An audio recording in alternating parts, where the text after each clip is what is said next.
gentlemen, inside the Borg and free from the hive mind, this is Rex Bear hosting Leak Project.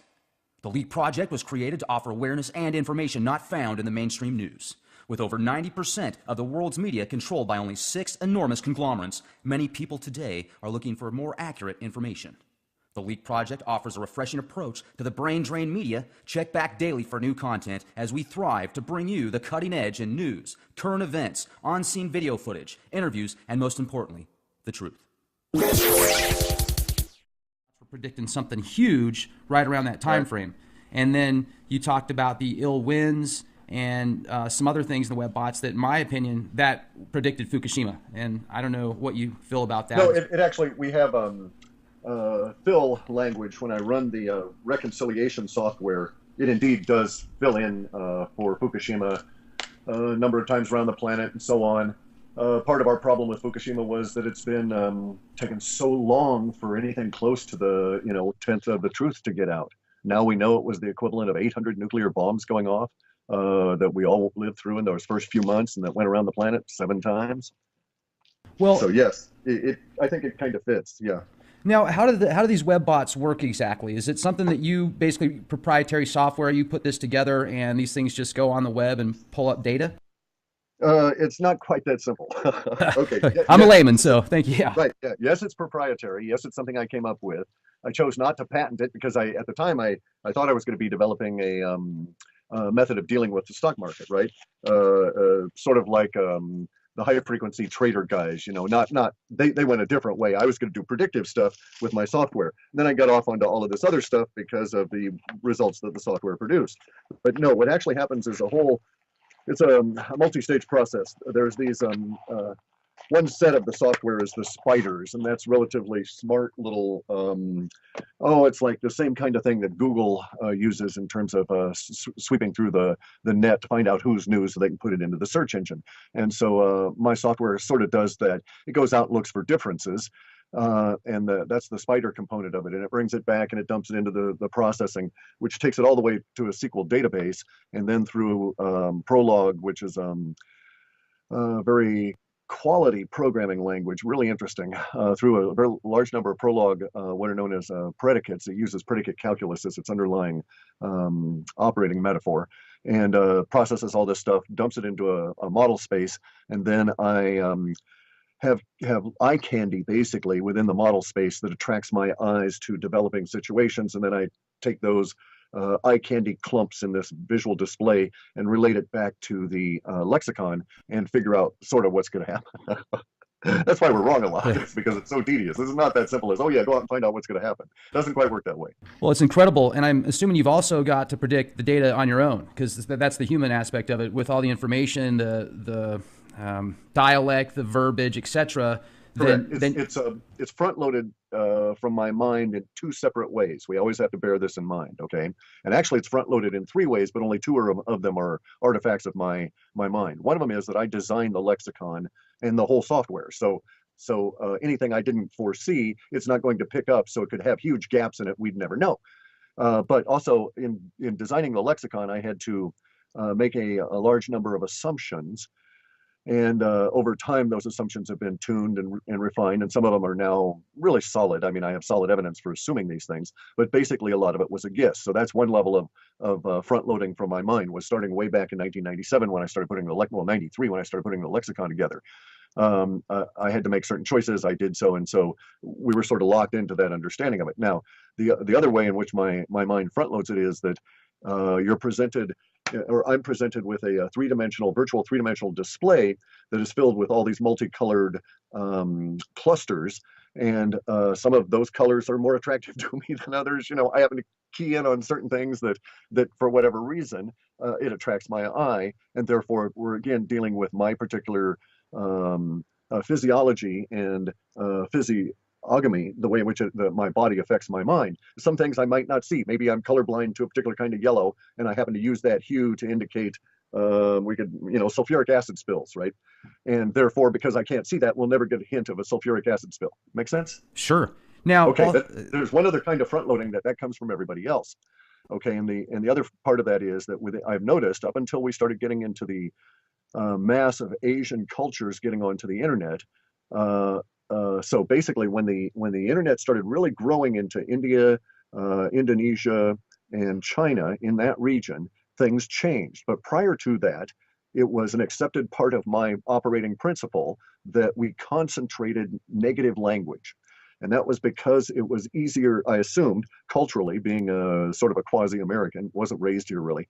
Um, it's easier to express negative language than positive language in our daily interactions. And so there's this tendency at a cultural level for us to do so. And so the spiders that I sent out to gather the data would necessarily concentrate more negative language than positive language. And that has started to change with or did change with the movement of the internet into those regions I previously mentioned.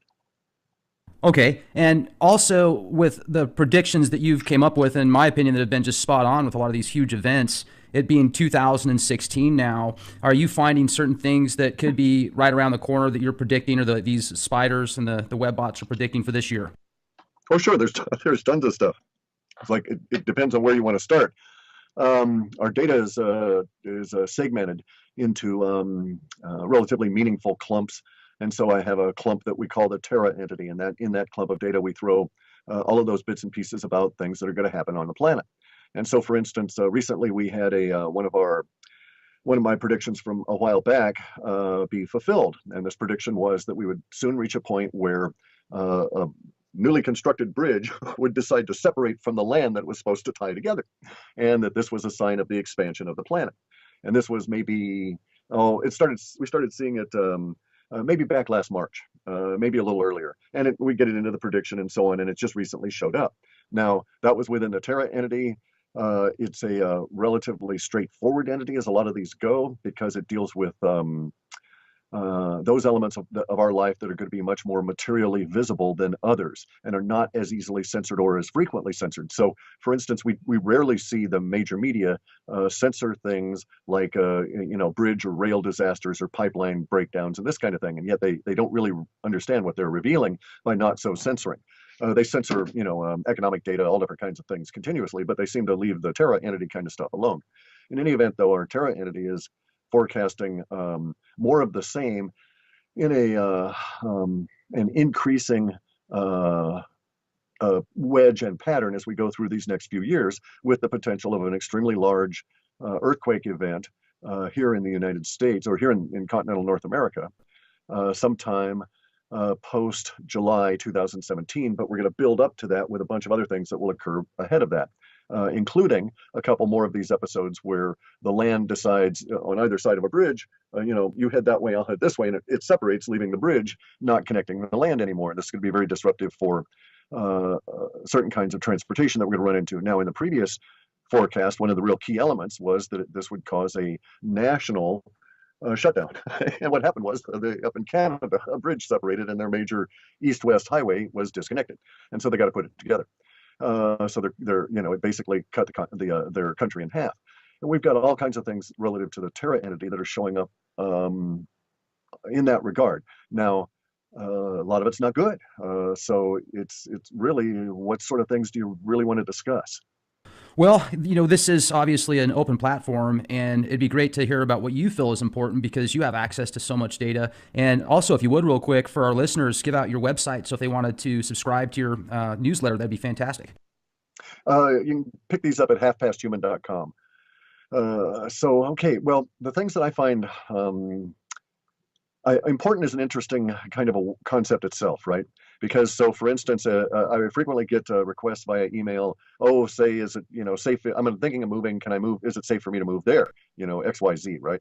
And I say, well, basically, how the hell should I know? Every person's destiny is their own. And so it could be a perfectly safe environment, and you move there, but you get hit by a car because it wasn't particularly safe for you. And so I can't comment on that. I'm not anybody's travel agent. I don't do relocation kind of services and that sort of thing. So those things that I think that are interesting or important, actually, are those that are more generically effective of larger populaces. So, for instance, in the East Coast here in 2016, I'm getting data sets that are showing all along the eastern seaboard, we're going to have two major weather events. One of these weather events is in this winter, in the January-February timeframe, very cold, snow, and nasty storms, etc. But then there's an echo of it that appears to start showing up in August, September. Now, that may be somewhat fluid. Maybe it really should be September, October, because that's so far out, I can't gauge just yet. But in that time frame, and from what the data is showing, the storm component of it is going to be worse in September than it is in winter, but it's going to be worse in a different place. So the way the data is shaping up in the past and relative to this new 2016 Terra entity descriptor, we have the cold and the wet and this kind of nastiness that's going to be more than inconvenient for the East Coast down considerably far into Florida. According to what the data is showing, it's going to go very far down south. But the echo of that, the temporal echo of that in this late summer, early fall of this coming of this year is going to be like the mirror image of that. So I suspect what's going to occur is that we're going to have some very strong northeast storms that will sweep down through the eastern seaboard. Now, this is conjecture on my part from what we've got in the data, but I suspect that the conjecture might be accurate, and that is that we're going to see nor'easters that come on down a great deal lower than they normally would, and then in the summer or late fall, or late summer, early fall, we're going to see hurricanes go up much higher than they normally do so. So we've got those kind of things showing up. We've got issues with earthquakes and land deformation that's probably underway right now in two different spots that are going to produce more of our ill winds that are going to have diaspora or migration kind of issues going on with it. So as we're working our way to the west here, we're going to run into a situation sometime between now and the end of 2017. And it's difficult to predict this for a couple of different reasons. One of the reasons is this process that we call data masking. And I'll give a brief description of that. That's where we get a lot of data about an earthquake, and it has some very key details. They show up with an earthquake right away in a smallish fashion, and we don't quite get it that it was two earthquakes combined with no temporal separator, and so the larger earthquake comes 6-8 months later, as we saw with the Scott Peterson trial and the Banda Aceh earthquake in 2003. We had a forecast 8 months out earlier than that saying, people killed, 300,000 dead, celebrity trial disrupted, all of this kind of stuff. And then we had the celebrity trial disrupted with this minor earthquake in California, and nothing until 8 months later. So we have a tendency to deal with masking at the moment. And I can't tell from the data if we're looking at a whole series of earthquakes that build up to this situation, or if it's just going to hit us and we have to deal with it for 18 months after that. But basically what it is a descriptor for some process that induces change in the flow of the rivers along the eastern seaboard, and especially into the southeast. Now, we have several different descriptors for different kinds of flow disruption, everything from a new inland sea forming because of flooding, but more importantly is this older forecast from a couple of years back, in my opinion, more importantly, is of an earthquake or some kind of a disruption that's literally going to cause a river to decide to go walkabout. And when it goes walkabout, it's going to cause flooding and all these kind of damage and all that sort of problem. Basically, it's going to leave its current channel for whatever reason. An earthquake comes and severs a canal, who knows, whatever. And it decides to cut a new channel. In doing so, it's going to deprive, according to the data, a number of nuclear plants of cooling material, and that we're going to rapidly escalate from that point on into a huge crisis that's going to have a giant wave of people moving towards Canada as fast as they possibly can. Not a good thing. Now, I just want to jump in real quick, if I may. Do you think that this is going to be close to the Madrid fault line? That's the thing. At the moment, there's a couple of candidates that are already in the works in Tennessee, so where we've got rivers that are in the process of either drying up or their feed sources are being redirected, and they've got nuclear plants attached to them. So no, I can't say that. And at the moment, at this point in time, I would say, well, it sure looks like we're going to get a giant earthquake from the New Madrid Fault region. It's going to cause major problems, create a new inland sea, probably in late 2017. And prior to then, all kinds of other earth changes that'll be causing problems. Now, is the diaspora, is the migration of all these people north a result of that, in which it's going to impact nuclear plants because it is already in the data sets that it does do that? Or are we looking at a set of data masking where we're going to have one instance of one reasonably minor river that starts this process going, and then sometime later on, 12, 18 months later on, we're going to have another thing that causes 6 or more nuclear plants to become involved and everybody has to scatter? So I can't say. Well, and I would like your opinion on pre-programming with the media, and does your data points or any of the software that you have pick up on some of that stuff? For example, if you've watched the movie Knowing, there was portrayal of, No, okay, in the movie I Knowing, haven't seen it. So sure. In the movie Knowing, there's portrayal of not only the Fukushima event taking place, but they also pre-program the people that watch it on the Gulf oil spill. And if Nicolas Cage is watching TV, he's watching literally the same oil tanker get blown up in CNN, and that gotcha. the same date, everything. That's when it happened. But that movie was made before the event, and same with some things on Fukushima. So I'm wondering if your software ever picks up on any of that. It would be very difficult to suggest that that's the case, okay? Because then that makes an assumption that's not valid. One assumption that a lot of people have is that our software goes on out and deals with conscious thought. That, in other words, it would go to a forum somewhere and find someone describing, perhaps ahead of time, the plot of that movie, and therefore bring that back to us. It doesn't work that way. The software goes on out and it searches for what we can think of as a nugget, a phrase or a word that has some key meaning at an emotive level, and it just uses that as a spring into other websites. And when it goes to these other websites, so in other words, it goes and it does a sort of a random selection process, starts off with one website, and as soon as it scrolls down through a forum usually and finds this particular word, then it starts looking for links around that area, and it just jumps to all those links and reads the stuff that's there, bringing back stuff that's around these particular emotively charged words. Now that starts our process off. When those words are brought back, they're reduced to an hexadecimal integer because it's very easy for SQL Server, the underlying database in this, and Prolog, the processing language, to deal with the language as in an integer fashion as opposed to language, because computers don't understand words. So there's no point in trying to task the computer to go and analyze the word in any meaningful way. What I'm trying to do is to establish relationships that may be meaningful between words when they show up. Now, let me stop and give you an idea of the premise here real quick, okay? The premise is that we're all psychic, that we leak that psychicness out because maybe what 1% of the populace may willingly acknowledge they're psychic, maybe 2% might think they are occasionally because they happen to notice some psychic premonition kind of thing that comes true, but in the main everybody else is just too busy to pay attention to it. But it has to come out somehow, so it leaks out in their use of language. The premise is that your particular industry or business aside, everybody has a basic level of a vocabulary that they have internalized in their native language. Let's just say that that's 80,000 words. And it varies from language to language. Whatever your job is may mean that you know more words internally, et cetera. Let's just say it's 80,000 words.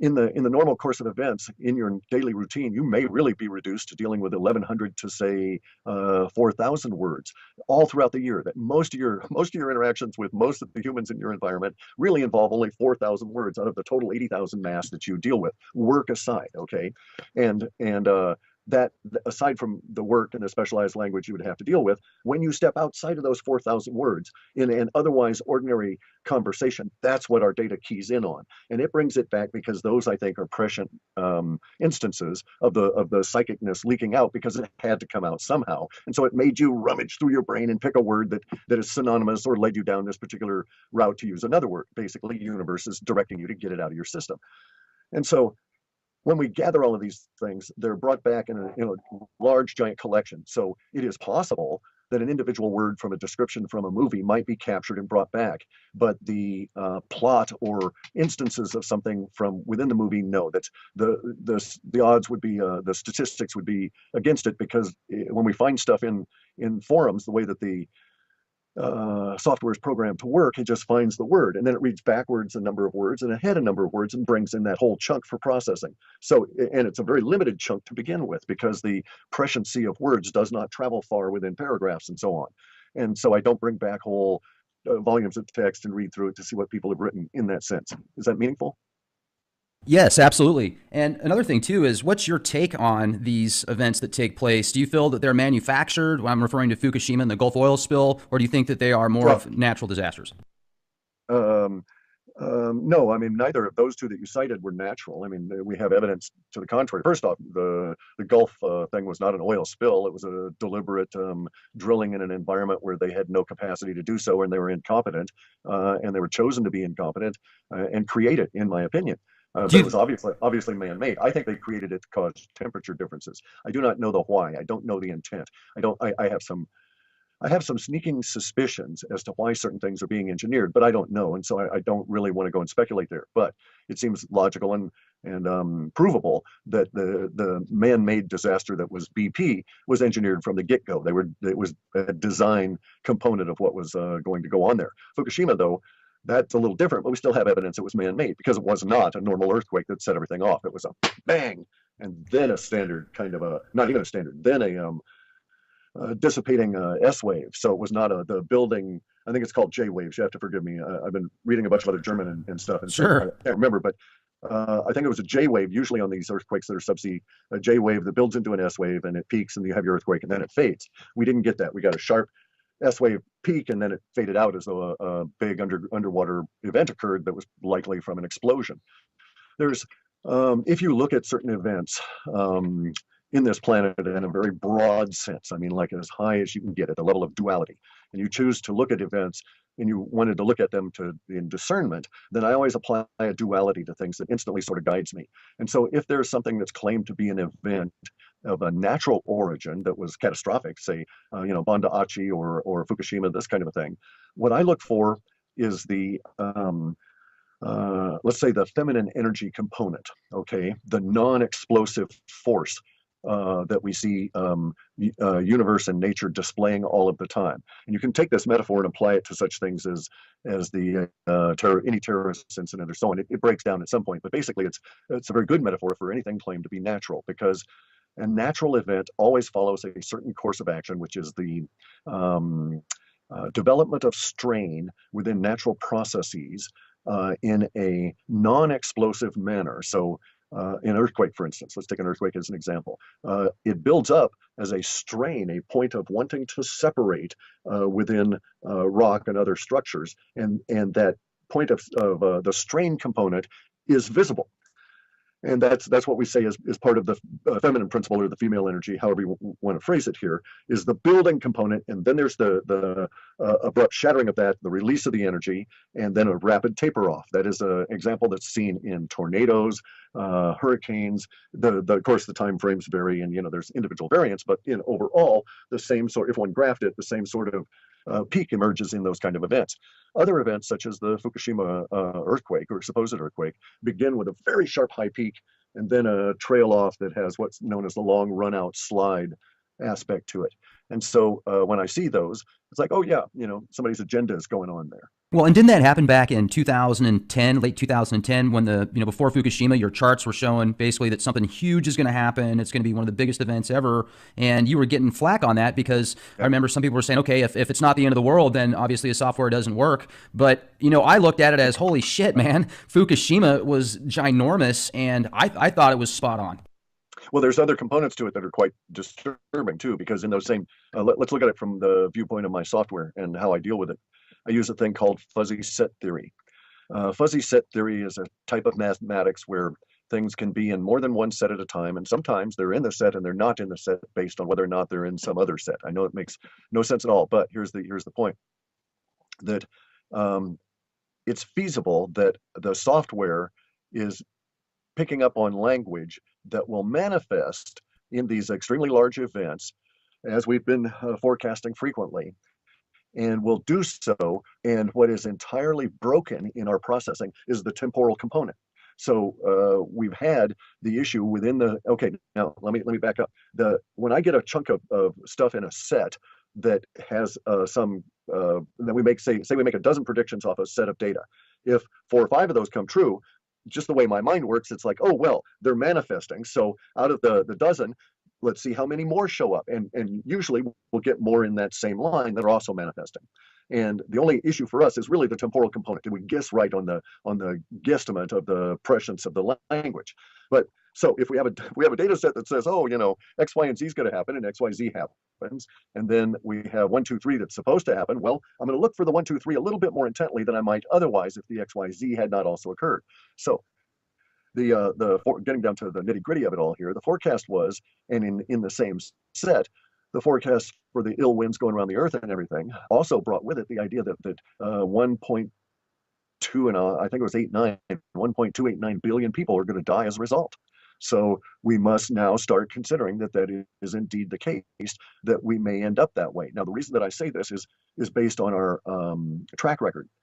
we had the condition show up once where I made a forecast that a nation would be kicked back to a previous age, 300,000 people would die as a result of an earthquake and an electrified storm. I didn't know it meant tsunami because I hadn't gotten to the T's yet, so I hadn't defined tsunamis. But and that the 300,000 people would die in it, and the nation would be kicked back to a stone age. And also in that same data set was the whole thing about the Scott Peterson trial, about a celebrity trial being disrupted, and that was a case of this data masking. But sometimes we get language coming through in which there are words that express numerals. So the whole internet is filled with numbers. It's nothing but ones and zeros, and it builds up from there. But we discount usually any numbers that show up within any of our processing because they're not meaningful in terms of presciency. So if my spider goes on out and it was looking for the word orange, and it finds the word orange in a forum somewhere, and right next to it was the number 10, it does not care about the number 10. It doesn't even pick it up. It's not processed or anything. We're looking for actual language, actual words. Now, if the number 10 was expressed as the word 10, T-E-N, yes, it would pick that up and we would process it.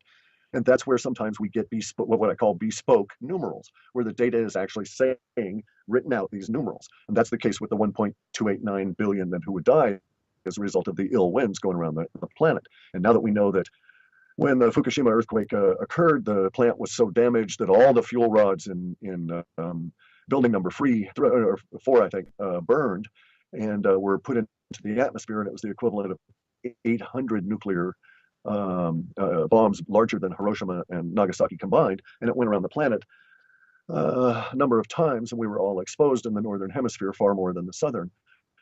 Then it now makes sense, some of those older forecasts. And are you seeing something possibly this year? The charts that you're looking at, are they anywhere similar to the 2010, 2011, or are they even worse? Because what you're describing, if this happens, if there's some nuclear sites that get basically they don't have power or water to keep their rods cool enough, I mean, and they go off and explode, that would be worse than Fukushima for us, essentially. Well, no, not really. That's the issue. And see, this is it, yes, yeah, okay, yes, that's true, but it's not true in a larger sense. So let me direct your attention to what would occur because of the way in which the planet rotates and the fact that the winds and the weather here really come from the west and across the continent.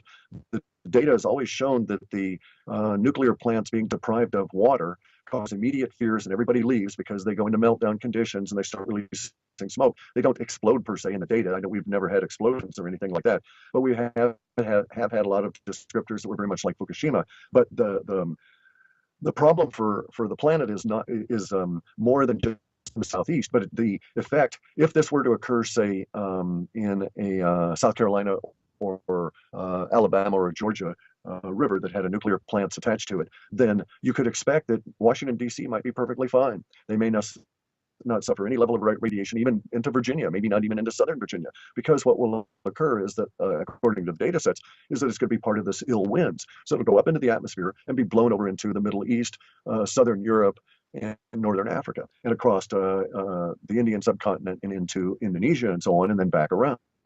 And that's the same kind of thing that occurred with Fukushima. It was in a band. That band extends from basically the Arctic down to about the Tropic of Cancer. Excuse me. Yeah, Tropic of Cancer, the northern ones. So about down to 33 degrees. So it didn't even get into real southern Texas really. But anywhere in there's very high levels of radiation and so on. Now it's true the data sets show that everybody in the region in North America where this occurs flees, but they're doing so because of the immediacy of the local fallout there, and that local fallout is, in the grander scheme of things, small in comparison to what will occur to the planet as a whole. So, and also, I purchased in 2013 a military grade Geiger counter, and it was actually built into my watch. And so in San Antonio, Texas, the levels were around 0.07 when I first purchased the watch, and they stayed that way for a while. And now they're double. I mean, it's average 0.14, 0.15 microsieverts. And I've traveled the country quite extensively, and in places in New Mexico and southern Texas, etc., the levels are higher. But I'm wondering why it's so much higher now than it was back in 2013. And maybe it's the Carlsbad, New Mexico area, some nuclear waste dumps out there. I know there's been some leaks and stuff. That might have something to do with it. But could it possibly be the atmosphere? Do you think that these chemtrails and this geoengineering of the planet is depleting the atmosphere to where we're getting exposed to more radiation in that sense? That's true, but we've got, boy, you brought up a lot of stuff here. Yes, that's true, and people that fly frequently are showing the effects of it. And we've even had stuff in our data about a bunch of celebrities who are going to, movie types, who are going to say, nope, nope, I won't fly, because they've experienced radiation problems or they understand what's going on. If you're a flight attendant and you're female, you're 5 times more likely right now to have breast cancer this year than any of your sisters who don't go flying. But it's that bad. Now, let's bring up some other things real quick. First off, you have to know something about Geiger counters, military grade or not.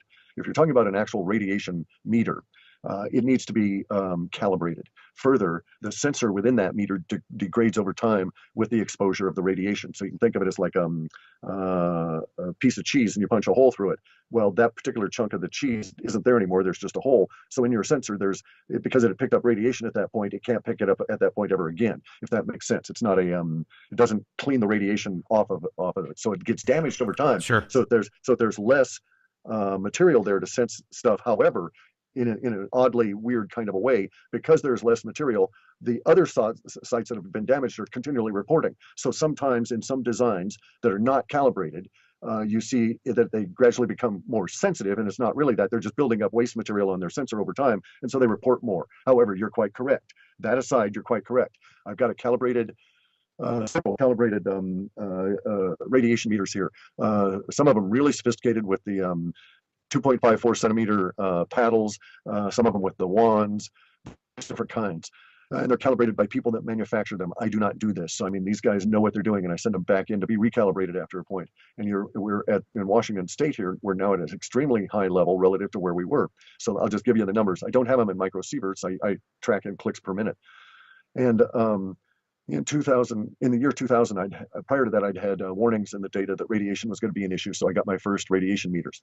At that point, they were calibrated. I used 2 of them to cross compare, a cheapo one that burned out in like 2 years, and then a more sophisticated one that held up for about 4 years before having it recalibrated. In any event, though, we were at that point here in Washington State, I was pleased to report to myself that, oh, geez, look, we're at 8 clicks in 5 minutes. We had 8 clicks of background radiation in 5 minutes as our consistent high in radiation exposure, which was extremely, remarkably, phenomenally low. Now we're in the situation where the last time I turned it on, we're looking at 45 and 50 clicks per minute as our background radiation level. So quite a significant increase. This is not consistent, though, and I'll tell you why. The reason that this is not consistent has to do with the issue you brought up, the geoengineering and stuff. I also happen to live in Western Washington, so we got extremely high. When Fukushima went off, we were in the direct path. 8 or 9 days later, as soon as Fukushima started getting into problems, we instantly altered how we did things here.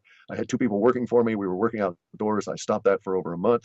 We would go and buy products at our local produce and stuff, and I started wanding everything. So, for instance, within 4 days of Fukushima going off, we had no problems on anything. But by the 11th day, I could consistently wand milk that was from local dairies and see the radiated particles float up and down. You could shake it and watch them float down through the container using the radiation meter. And so, of course, we didn't consume the milk or anything. That's insane. We were already seeing the effects then, right? And so that got me really concerned about all of this, and I started investigating how to deal with it and so on and so forth. And so we do have an extremely high level of background radiation now on a click per minute basis when it does not rain. And that's our issue. Because we have so much rain here, consistently with or without the geoengineering, it flushes everything out of the air. And so the kinds of particles that we would see here, the cesium, strontium, iodine, and others that are radioactive are passing us by.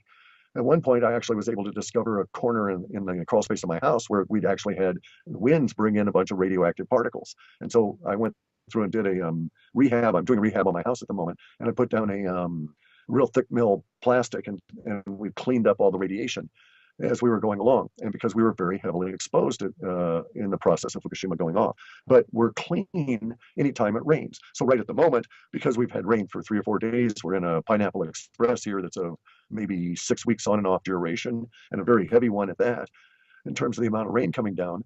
We wouldn't necessarily have that. The last time that I checked during a rainy period, we were getting 9 clicks per minute. But there were bodies of water out here at that point that were sounding pretty consistently at about 50 or 60 clicks per minute because they were concentrating the radiation. However, our soils around here are such that they're very porous, glacial fill. And so the radiation is taken deep into the ground. And so in the main, we're okay. But believe me, I check my groundwater and my water source because we rely on well water. So long answer there. But you're correct. Things have gotten really, really nasty. I wouldn't fly for anything because of the radiation exposure, because they have to necessarily suck in air from the higher areas up there, and that's where you get a lot of the radiation still floating around. Plus, I do believe that the chemtrailing, the geoengineering, is putting particulates in the air at levels that will bring down the radiation as it goes around the planet. Now, bear in mind, of course, Fukushima is not fixed. It's still spewing like mad. We're still getting vast quantities of radiation both in the atmosphere and in the water. And so as a consequence of that, this is something that we need to deal with on a pretty much daily basis. I think everybody in the Northern Hemisphere, at a personal level, I think everybody in the Northern Hemisphere who's awake and aware should be taking some steps to cope with a larger level of radiation exposure than they may have anticipated in their lives. Now, have you heard of zeolite? Mm-hmm. Yeah, it's harsh on your system, though. You have to understand something about the idea of the ingestation of inorganics. Your gut wall is only 1 cell thick. So by the ingestion of inorganic material like zeolite, like other forms of bioreactive clay, even what's that stuff? Activated charcoal. These kind of things are okay on like a once kind of a basis, like an emergency. Like if I knew I'd ingested some radioactive substance, that might be something I might try. I have other ideas about that, but the problem is that if you attempt to use it in any way, shape, or form as a long-term process, it's going to be damaging to the to your entire intestinal process in your gut, because the cell wall is only one cell thick, and inorganics can cause separations between the cell, and you get what's known as leaky gut. Because the material can pass through, and you have all kinds of systemic issues. There are better ways to deal with the radiation exposure, in my opinion. They include things like eating lots of freeze-dried powdered strawberry. And why strawberry? Well, it turns out that the strawberry has all these hugely interesting microfiber tubules that connect all the seeds to the inside of the plant. It's a very interesting plant. If you were to remove the red meat of the strawberry, we'll use that term inappropriately, you would be left with a stem and all of these long strands, each of which terminated in a seed. And basically what they do is the strands penetrate through the red flesh of the strawberry and they connect to the seeds. But those strands are really interesting. Even freeze-dried, they have an incredible affinity for toxins in your gut of all kinds, heavy metals, especially radioactive material, all kinds. Now, it's interesting to also note that they contain all kinds of antioxidant substances and this sort of thing. And freeze-dried strawberries eaten in bulk, so that you were in that position of, if you had to eat them as strawberries, you might be consuming several pounds of strawberries, but you eat them as a freeze-dried smoothie, and you just drink one of these giant strawberry smoothies a day. It's gone so far as to cure things like esophageal cancer, because basically what it does is it just strips all of the toxins, it puts them into your gut, and out they go. And so that's fundamentally the issue. That's what zeolite and all these other things attempt to do, is that they try and use the affinity from the clay to the heavier metal radioactives to get them to glom together and then have you excrete the clay. The problem is the human body can tolerate clay. It can get in with the gut and so on and cause its own set of problems, and it's not as effective a method if you were to study things like Ayurveda or traditional Chinese medicine. So let's stop and say that here we are in another one of these high dualities. Here is a real example of that. There's no feminine principle involved here. With the clays and so forth, it's very much like the cleanses that are proffered in Western medicine. Not a good thing, in my opinion, because I've been trained in Ayurveda and traditional Chinese medicine. And so it's lacking in the feminine principle to go ahead and take something so harsh it causes your body to want to release all of this stuff instantly. So all these liver cleanses, all of that stuff, it's not good for you because it goes about it the wrong way. The idea is sound, the idea is good, but that's a Western concept of let's introduce something explosive or male energy into the system to cause this to go on. Make sense? Yeah, I'm really glad you brought that up too, because Well, hang on, just real sure. quick. Let me finish. So, if I were to attempt to do that, I would do things like use Ayurvedic principles that would naturally cleanse my system gently, daily, continuously in a regular manner. And so, I would use like Chaiwan Prash, which is this Hindu jam, or I would use any number of routines and herbs and so forth that would do the same thing, and they would just do it by harmonizing with the body, not attempting to be violent with the body. And so you would incorporate the feminine principle because all of those things also rejuvenate and build up the cells within the gut wall as they're helping to cleanse and get rid of all of the toxins. Such things as zeolite and these cleanses do not do that. They're very harsh to the gut wall. It's only one cell thick. Damage that and you die.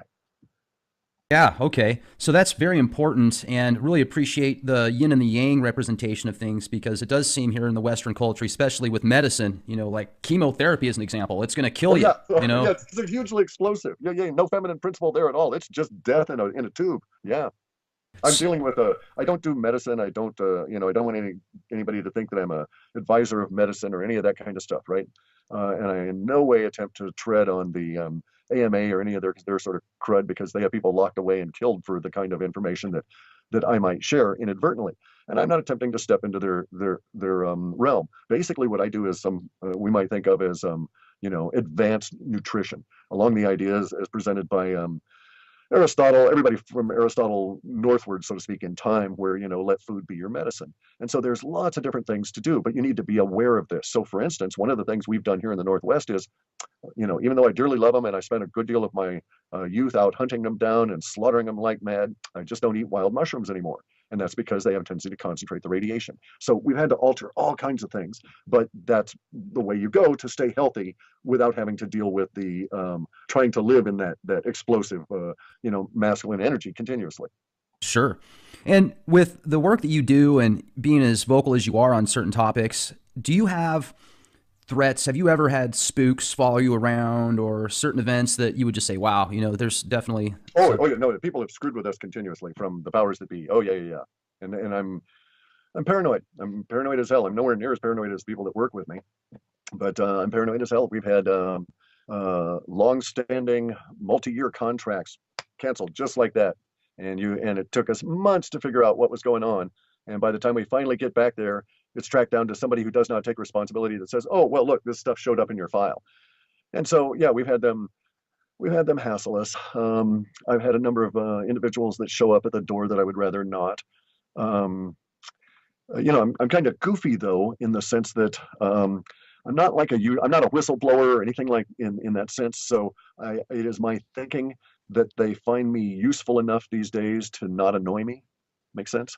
Yes, it does. And there's also people out there that would consider themselves whistleblowers, and that talk about the worst job in the world to be a whistleblower in some sense, because they just get so much, any side, any level, they get taken and harassed. But with what you do, it's just really incredible, because you're taking these data points and just giving your impression on it. But I would feel that from a military standpoint, from a stock market standpoint, from a business or anything, that it would be very much of an asset to have your work. I mean, if there's an event that's going to take place that's a big deal, and you talked about some of them that could possibly happen, well, why not be prepared for that? And instead of go after you for it, I would think that they would embrace you. Well, but they've maybe even superseded me. We have to examine that idea because, see, I came up with this and started talking about it in officialdom circles. I mean, where I was working with a Microsoft in 1993, I think four doors down was a fellow that was reputed, it was a locked door in an otherwise pretty open building, and the guy was reputed to be NSA. And so I was talking about the concept of the language model and so on in that environment from that point forward. And I was working for a while with George Ure. He was the public side of things. He acted as the PR guy. He convinced me to offer it to the CIA after the 9/11 attacks. Okay, I was very hesitant and I fought him for a while, but we were desperate for money and it was extremely expensive in those days. I mean, beyond my ability to pay for it. That's why the reports were so expensive in the beginning, because the internet hadn't really grown up, if you will, and data storage was much more expensive than it is now, et cetera, et cetera. Anyway, though, so we offered it to the CIA, so they have an understanding of what I do. Now, sometime between 1993 and the year 2000, some people got together and they formed a couple of companies that also do predictive linguistics, and I understand Recorded Future, which is one of these, it's my understanding, is, got major participants in the form of Google, et cetera. And who knows, I'm sure that Google does this. I'm sure the NSA does this. Bear in mind, these people have access to material that I do not. My ability to store stuff and process in real time is limited. In fact, I don't do this in real time. We're so primitive, I have to do this in a batch fashion. Now, I bet you that if you had the resources and you could pay the people, you could crank out a real-time system like I've got that would be mostly automated. And if you had the ability to go through vast quantities of data, think of what it might tell you.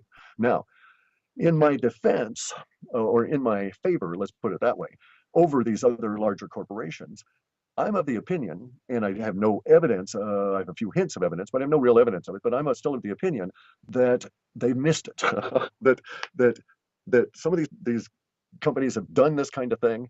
They put a lot of money into it, and they missed a couple of things that are really key that I've never spoken about, and so they're off chasing their tails and not getting very good results. So I've not heard anything very good from any of the competitors or any of the people that are in the same line of work that I am in terms of their level of results. And I do know that some of them have really pushed the limit in terms of corporate financing, achieved nothing, and if they haven't gone out of business, they're very close to it. We also see such things in like the Twitter feed. Everybody was really touting the predictability of the Twitter feed for stock market guesses and that kind of stuff. And I knew it was extremely limited in terms of what they were attempting to do, and it would only go so far, and sure enough, it sort of, trailed off, and they lost any ability to do things with it. Again, I think that you have to approach it from a perspective that these corporate types don't necessarily understand.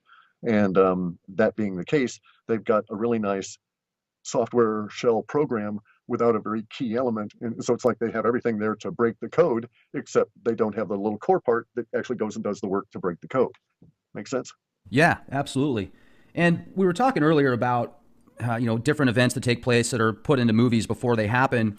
There's that movie that came out, San Andreas, which showed a giant earthquake, a bunch of stuff getting taken out. That came out last year. And also the movie Black Hat, where there's a hacker group that sets off these viruses in different nuclear reactors. And one of them that goes off is in China. And I was wondering if that might be a pretext to possibly an event that's going to have the next nuclear event taking place in China. Does your stuff pick up even, in Asia and everywhere else, the work that you do, or is it mainly geared more for the northern? No. We pick up. It used to be that when we first. Well, let me stop and say that I'm language independent. As rapidly as I can fold a language into the lexicon, I do so. I've sort of run out of time and energy towards that effort, so I'm not doing things like the dialects in the Philippines, or that sort of thing. But as soon as we got into the Hindi and its flavors and Pali and the dialects of China, we started getting, all the Asia forecasts and so on. But most of my readers were not Asian. Now that's also changing. A lot of the readership is Chinese, so we're starting to fold a lot more in there. At some point, I'll probably bring out a Chinese language version of this. But that's assuming that things persist long enough for us to continue the work. But basically, we're language independent. Initially, it was all mainly North American and English language focused because we dominated the internet. And that was just the case. It was just how the internet grew. I'm an old fart and I grew up with the internet, so to speak, as did the software. Now, if I were to suddenly plop into this world, you'd find that everything is dominated by Chinese, and then it trails off after that. Now, this being the presidential election year, have you been able to pick up some information on Trump or, just any of the candidates? We don't work that way, okay? Because we don't do conscious thoughts. So I could, if I decided to run in a mode that I call deterministic, where I tell the spiders to go out and hunt down particular kinds of information. Which I don't normally do. I run in a mode called serendipitous, where we give it a seed and tell it, bring back whatever you find. But I could do that, but I'm not particularly interested in politics. I don't vote. It's a duopoly of dictatorship. So there's no point in wasting my energy with their mind pollution, okay? And so, no, so I do not do that. However, occasionally in the, stuff about the internals of the political structure of our social order here will leak through in a broader meme.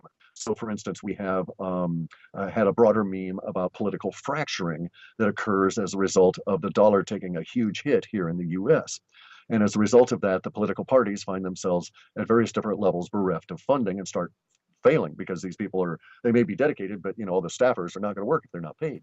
And so we get a political fracturing here, which will do some things for some candidates, as the data might show. But we have another problem there. and that is that I live in terms of our data predictions in the world of nuance, okay? Because the range, we deal with everything at an emotional level. That's where presciency comes from. It doesn't come from your conscious head, it comes from your emotions. And so the emotions force you to get that word out, and you try and find something and you put it out there. Now, because it's an emotive process, we deal with the differences between angst and anxiety, between fear and frightened. And so in terms of nuance there, with politics, you just don't get that. There aren't a whole lot of people that are gray about politics, right? I'm indifferent, but I'm awarely indifferent. I choose to be indifferent. So everybody else is either involved or not. And even those people that are not, they still react to the fact that there's no gray language in there. You like Trump or you hate him. There's no, oh yeah, he's sort of an okay guy. You know, I think maybe I might vote for him. There's not a whole lot of that within the general discussion. So we would end up getting something that would be skewed by that. And so I've never gone into doing the political stuff. Yeah, okay. That might be kind of interesting if you did that one program you were talking about just to see what it would bring up. But I totally understand as far as voting. It's an absolute joke in my opinion as well. We don't decide who's the next president for sure. No, and the idea that these are the best we have is absolutely ludicrous. It's the best the corrupt political system can get us to choke down. Well said. Now, have you picked up anything on possible epidemics this year? You know, some type of Ebola, stuff like that? No, we don't. Ebola was another one of their made-up events. Yeah. There's a continual effort to keep everybody in a state of fear and to do mind foolery and mind control. And as long as they keep you off balance, then they can shove you. Basically, it's in a martial arts kind of a thing, right? In judo, someone grasps you in a particular way. The first thing you want to do is to disturb their balance so that you can flip them. And in any grappling art, that's the case. And so they attempt to do that continuously by keeping you disoriented. You don't know what's going on. And so people are walking around disoriented. They don't know what's going on. They're in a state of tension, which allows them to be moved relatively easily by the Goebbels of our society. We have those kind of events that are forecast, but not particularly in any meaningful fashion for this year as we might conceive it. We'd have to really drill down and define the thing. That's the problem. Language is very ambiguous. So, you know, you say explosion to one person and he thinks nuclear bomb, say explosion to somebody else and they think fireworks. And so you have to deal with this connotation issue. Again, makes sense? Yeah, that makes sense. So in terms of this kind of thing, it gets down to a level of understanding what the language is going to forecast, and then there's the other issue in terms of having to be self-censoring. And the reason that I have to get into that is to avoid, in my opinion, the issue of the self-fulfilling prophecy. Right? You tell enough people, you change the energy towards it. That kind of a deal. Right, like some people think that possibly the Old Testament or the New Testament, you read that book enough times and it kind of predetermines the future because your mind is thinking that way, just as far as some of the events and cataclysms, I guess you could say, in Revelations. Sure, exactly. So, it's interesting. And I got to tell you, Cliff, it's been really a pleasure to speak with you. I really wonder, like, what does somebody like you feel spiritually? And, what do you think happens after this existence? And I know we're kind of jumping off into a different level there. No, that's fine. I just did an hour's discussion on this and put it on YouTube. It's called Triune Humans in the Vortex of Time. Okay, and so here's the real, I have evidence. I have personal evidence, and I won't go into that because it's a private issue.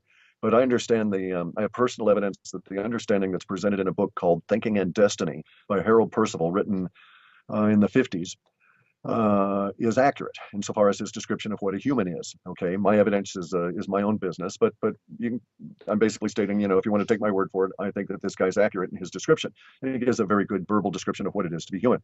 Now, and also how to deal with some of these aspects in a very pragmatic way. So here's what happens. There's a process called metempsychosis.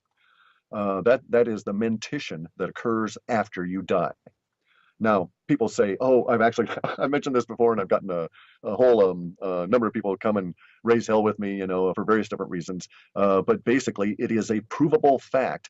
And I, again, have further evidence of this, and I can discuss that mentition does occur after you die because of the frequency of instances where someone close to you dies and they come and they visit you in your sleep. And you frequently get imparted information that is new to you and not already existent within your own mind about these people. This is so common that we know that mentition occurs. Plus, mentition must occur if we were to have the near-death or after-death experience when you come back. And again, this is so common, we know mentition occurs. So you think after you die. And so basically, I went into this at some level of degree of detail. Basically, humans are much more complex than we are conceived of. We cannot fit ourselves into these lumps of meat, all of us. So most of us does not come into the universe. Gods only exist in universe as a result of delusions that we have here. Again, I have evidence of that. They don't exist as we understand them on the other side of death. And the death process, the metempsychoses, does indeed exist. And you go through these 3 distinct phases of the metempsychoses between each reincarnation. And you are an eternal being, not an immortal being. You're mortal because you die in between each new life. And you must, in order to cleanse all the crap. You wouldn't want to be immortal. That would be the terrible thing, because you'd have all these memories going back thousands of years you couldn't get out of your head, and yet these people wouldn't be around, all these other issues. And your brain would be too polluted for you to function. So immortality is not what it's cracked up to be, but you are already an eternal being. What will happen is that you'll die, and as an individual, you'll go to your hells. And there's 2 of them. There's a hell of the, and basically hell is just a word that describes fire. And we're going to describe this the same way, because basically what's happened is you got to burn off all this karma that you've picked up. The karma is of 2 kinds. The karma of the nastiness you do to yourself, and the karma of the nastiness you do to others. You got to burn that off of your body so that the next time that template is used and you reincarnate, it doesn't bring over a lot of that stuff. And in doing so, in burning that off, you literally consume the karmas, you condense them. It goes into another process that ends up coming back to you in the form of intuition. If you go and you are mean in every life to a donkey, and you get kicked in the gut in every life by that donkey, and you die every life in that donkey, pretty soon in a couple of lives it's going to come to you, I like donkeys, I'm not going to be mean to them anymore, right? It's an intuition. You don't know why you like donkeys, but you really like donkeys. And so you're pleasant to the donkeys, you're not mean, you don't get kicked in the gut, and you proceed. And so that's what intuition is. It's a knowing that comes to you without any cognition, without you having to, quote, think about it. But so there's the hell of what you do to yourself, and then there's the hell of what you do to other people, or the burnout process. You can get rid of the word hell. That's very prejudicial. But the other side of it, the heaven, you might want to keep that word, and it is prejudicial. But in the heaven, you have a personal heaven, and it must be so. Okay, in your heaven, you can't have your parents, you can't have anybody else there in a meaningful fashion. The reason that's true is because it wouldn't be a heaven for you, a place of absolute pure peace, if you had to deal with the stupid brother-in-law and his moods, right? And so you may deal with the brother-in-law in your heaven in a nice fashion and a loving fashion, but it's a representation that is entirely personal to you. And the being that was that brother-in-law in no way participates in this. He's not actually there. It gets really complicated from that point. But basically, you go through the hells and the heavens, the burnout process, and the regeneration, and then you go into a rest, and then you're reborn when you've become strong enough to deal with the crap we've got to go through in a material world. And that's a real encapsulation of 1,000+ pages of really good information you'll find in Thinking and Destiny about how all this stuff works. And if you look at other cultures, Chinese, the core of the Taoist experience are these 2 pages, 2 precious pages of written Chinese text with drawings and illustrations on them. And it's called the Hui Ming Qing. It is one of the most precious books on the planet. And it's been translated. If you go to Amazon and you were to look for a translation, look for Eva Wong. She did a really good translation, and I think it's called Cultivating the Energy of Life, which is what Hui Ming Qing actually means. And in there, it's a stupid little book, 2 pages, couple of diagrams, and it describes diagrammatically and with Chinese annotations exactly what Harold Percival is describing, only it did it 6,000 years earlier. If you look at other cultures and you go into the Hindu cultures and its many branches, you'll find the same information repeated over and over and over and over again. So it's valid, and it makes life really cool. Why? Well, because it means that no matter how bad you screw up, you'll pay for it, but you've got another chance to do better the next time, to progress the next time. And if you go and look at my YouTube channel, which is Clif High, CLIF HIGH, and look at triune humans and the vortex of time, it goes into a lot more information, because I don't want to repeat all that here and take up the time on this interview for it, but it goes into some level of detail, and there's a whole lot more detail than is in Thinking and Destiny, and you can really drill down into this stuff if you want, but the metempsychoses stuff is quite accurate, and it gives you real power to know this. Basically, it comes down to, in a martial arts sense, in any competition, I have the feminine energy with me and I shall win. Because the most that an explosive, nasty, masculine force can do is to kill me. And all they're going to do is send me into that process a little bit earlier than I might have otherwise chosen to accept. And I'll just come out the other side reborn a little bit earlier. And I will be stronger for that. And I will have been made stronger by the manner in which I died.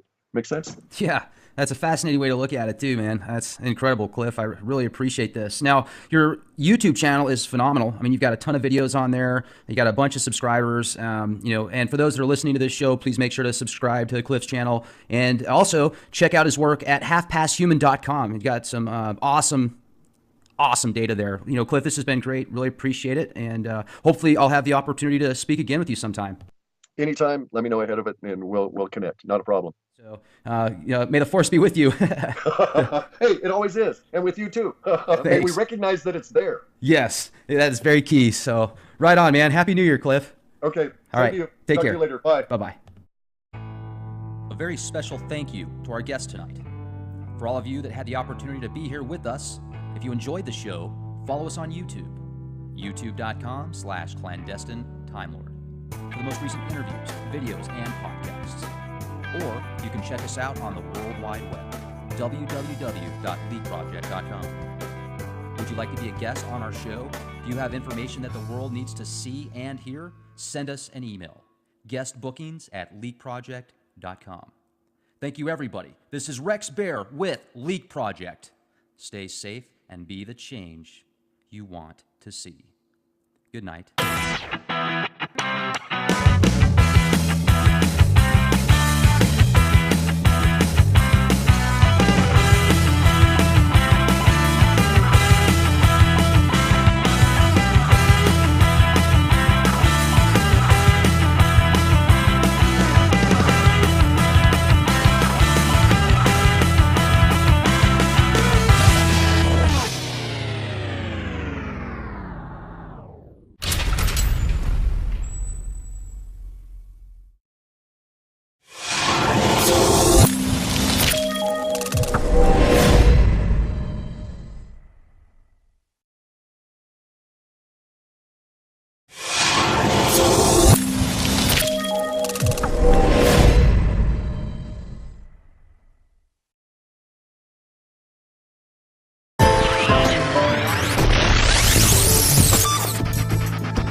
Inside the Borg and free from the hive mind, this is Rex Bear hosting Leak Project.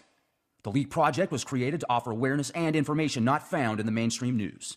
With over 90% of the world's media controlled by only 6 enormous conglomerates, many people today are looking for more accurate information. The Leak Project offers a refreshing approach to the brain-drained media. Check back daily for new content as we thrive to bring you the cutting edge in news, current events, on-scene video footage, interviews, and most importantly, the truth. We're predicting something huge right around that time frame. And then you talked about the ill winds and some other things in the web bots that, in my opinion, that predicted Fukushima. And I don't know what you feel about that. No, it actually, we have fill language. When I run the reconciliation software, it indeed does fill in for Fukushima a number of times around the planet and so on. Part of our problem with Fukushima was that it's been taken so long for anything close to the 10th of the truth to get out. Now we know it was the equivalent of 800 nuclear bombs going off that we all lived through in those first few months and that went around the planet 7 times. Well, so yes, I think it kind of fits. Yeah. Now, how do these web bots work exactly? Is it something that you basically proprietary software? You put this together and these things just go on the web and pull up data? It's not quite that simple.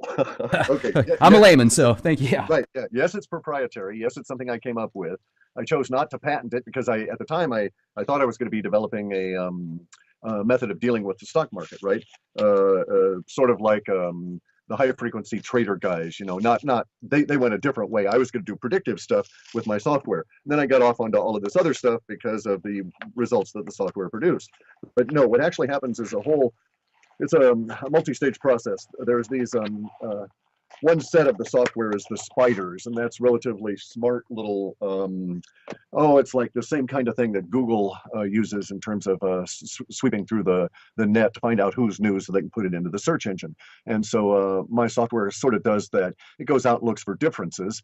And that's the spider component of it, and it brings it back and it dumps it into the processing, which takes it all the way to a SQL database, and then through Prolog, which is very quality programming language, really interesting, through a very large number of Prolog, what are known as predicates. It uses predicate calculus as its underlying operating metaphor, and processes all this stuff, dumps it into a model space, and then I have eye candy basically within the model space that attracts my eyes to developing situations, and then I take those eye candy clumps in this visual display and relate it back to the lexicon and figure out sort of what's going to happen.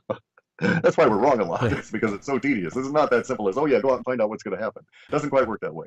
Well, it's incredible. And I'm assuming you've also got to predict the data on your own, because that's the human aspect of it, with all the information, the dialect, the verbiage, etc. It's front loaded from my mind in two separate ways. We always have to bear this in mind, okay?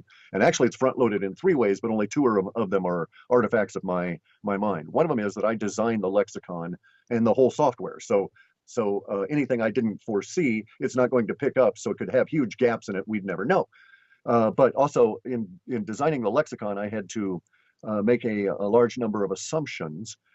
And over time, those assumptions have been tuned and refined, and some of them are now really solid. I mean, I have solid evidence for assuming these things, but basically a lot of it was a guess. So that's one level of front loading from my mind, was starting way back in 1997 when I started putting 93 when I started putting the lexicon together.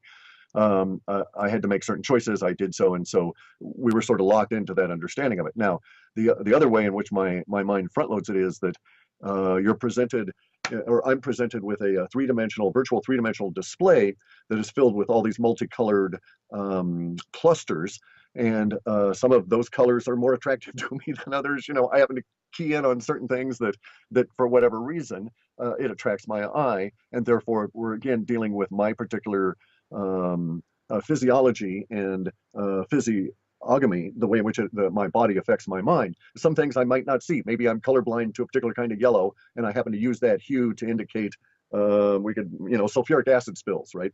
And therefore, because I can't see that, we'll never get a hint of a sulfuric acid spill. Make sense? Sure. Now, okay, there's one other kind of front loading that comes from everybody else. Okay, and the other part of that is that I've noticed up until we started getting into the mass of Asian cultures getting onto the internet.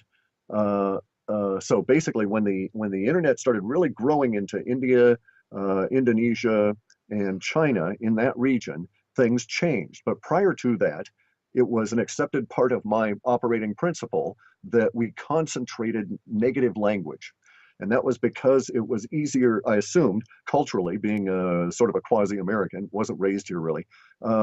It's easier to express negative language than positive language in our daily interactions. And so there's this tendency at a cultural level for us to do so. And so the spiders that I sent out to gather the data would necessarily concentrate more negative language than positive language. And that has started to change with did change with the movement of the internet into those regions I previously mentioned. Okay, and also with the predictions that you've came up with, in my opinion, that have been just spot on with a lot of these huge events, it being 2016 now, are you finding certain things that could be right around the corner that you're predicting, or these spiders and the web bots are predicting for this year? Oh, sure, there's tons of stuff. It's like it depends on where you want to start.